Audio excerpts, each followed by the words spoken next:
Mga kapatid, God is good. Talagang mabuti ang Diyos at maawain.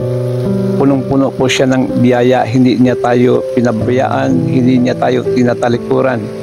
Lagi siyang andyan. He will always with us, protecting, guiding, and providing all our needs, because without God we can do nothing. So we should know how to trust in God, mga kapatid, 100%. So don't forget to give thanks to the living God, to give everything in order to honor, praise, magnify, glorify, exalt, lift up the living God, because without Him we can do nothing.